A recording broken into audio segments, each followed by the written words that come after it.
आइए children, now we will understand the properties of union and intersection. आपने universal set, intersection set को Venn diagram की help से और कुछ एग्जाम्पल की हेल्प से आई होप समझ लिया है।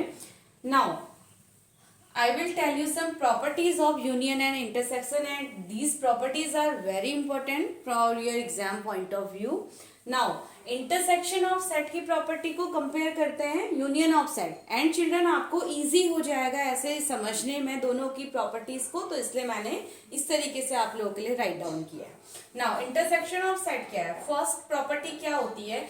आपने अपनी जूनियर क्लासेस में आपने कुछ प्रॉपर्टीज पढ़ी थी होल नंबर्स के लिए, आपका नेचुरल नंबर्स के लिए, रेशनल नंबर्स के लिए we have some properties and that is commutative, associative, distributive, बहुत सारी आपने वहां पर हम प्रॉपर्टीज को पढ़ते हैं। तो उसी तरीके की प्रॉपर्टीज आपके इंटरसेक्शन एंड यूनियन के केस में भी यूज होती हैं। तो first properties A intersection B equals to रहेगा आपका बी इंटरसेक्शन ए के बराबर। अगर आपके पास कोई दो सेट हैं ए और बी, जो आपका ए इंटरसेक्शन बी रहेगा वही आपका बी इंटरसेक्शन ए रहता है। So this is called commutative law. इसको इंटरसेक्शन का कॉम्यूटेटिव लॉ आप कह सकते हैं। Now second law is A intersection B then bracket close then intersection C. ये आपका एसोसिएटिव लॉ आपने पढ़ा था, ग्रुपिंग ऑफ एलिमेंट्स, और हम LHS में हम ग्रुपिंग ऑफ एलिमेंट्स लेते हैं एंड RHS में उसको क्या करते हैं, चेंज करते हैं, ऑर्डर्स अगर हम चेंज करते हैं। ये एसोसिएटिव लॉ आपने होल नंबर्स के लिए भी आपने पढ़ा है चिल्ड्रन। तो उसी तरीके से आपका इंटरसेक्शन के केस में भी क्या होता है, एसोसिएटिव लॉ लाई करता है।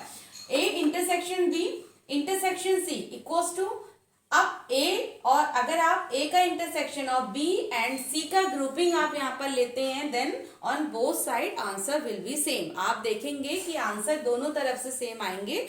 कुछ एक्सरसाइज में हम कुछ अभी इस तरीके की प्रॉपर्टी अप्लाई करके और फिर इसको सॉल्व करेंगे।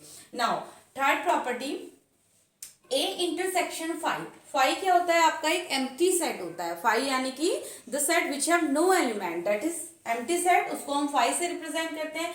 अगर कोई सेट ए है जिसमें कुछ एलिमेंट्स आपके दिए गए हैं, आप उसका इंटरसेक्शन फाइव सेट के साथ निकालते हैं, then you will get phi. आपको आंसर में फाइव मिलता है क्योंकि आप इंटरसेक्शन निकालते हैं। तो अनदर जो दूसरे सेट के साथ आप कंपेयर करते हैं, जो आप कॉमन एलिमेंट्स लेते हैं चिल्ड्रन, तो फाइव का मतलब it has no any elements. तो यानी कि आपको जब आप इंटरसेक्शन लेंगे तो आपको कॉमन एलिमेंट्स तो मिलेंगे नहीं, आपको एक ए सेट से तो कॉमन एलिमेंट मिलते नहीं है। तो यहाँ पर आपका आंसर क्या हो जाता है? फाइव। नाउ इसी के साथ नेक्स्ट प्रॉपर्टी आपकी रहती है union intersection A.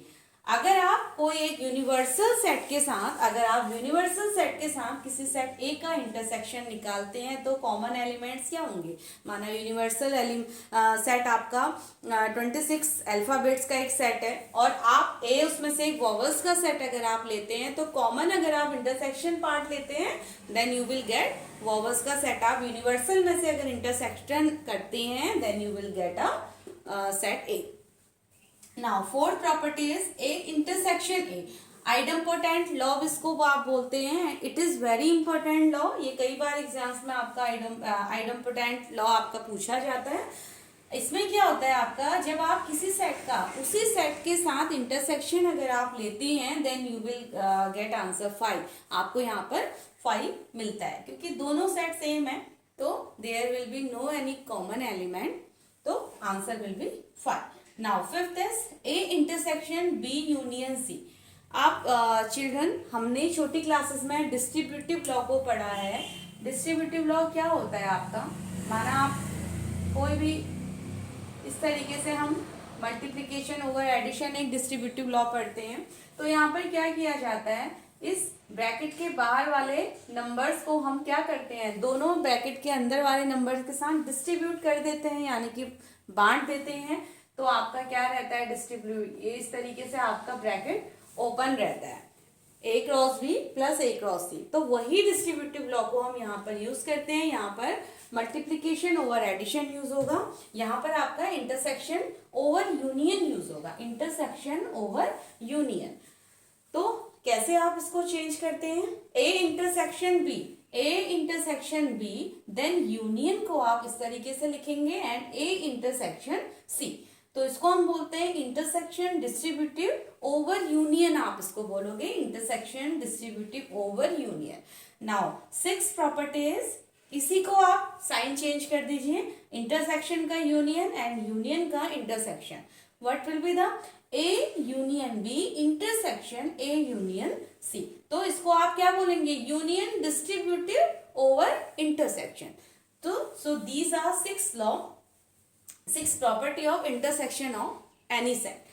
Now properties of union of set. अब union of set इसी तरीके का सेम ऐसा है, यहाँ पर intersection की जगह आप union का यूज करेंगे।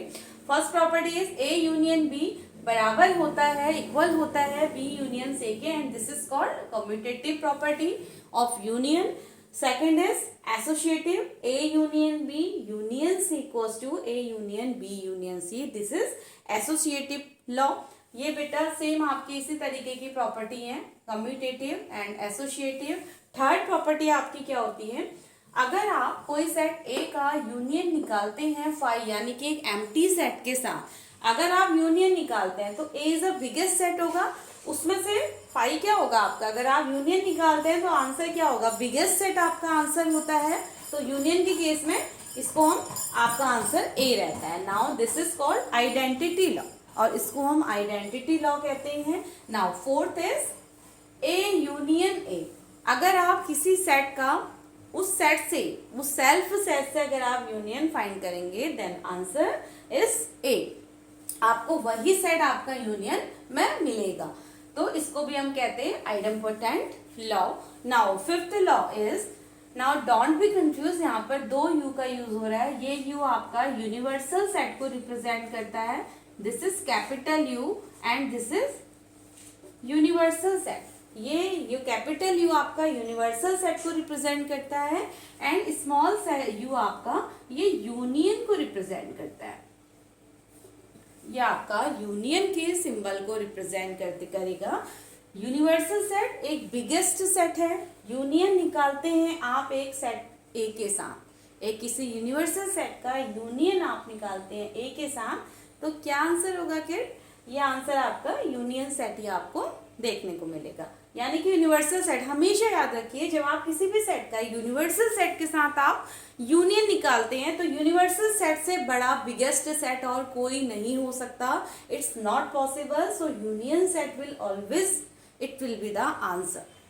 If you will find the union within any set A, then universal set will be the answer because it is a possible biggest set. बड़े से बड़ा बनने वाला biggest set आपका union set ही होता है।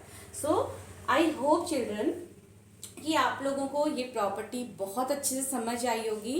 And now within this property हमारा introduction chapter 1 का ऑलमोस्ट कंप्लीट है। Now we will move towards exercise.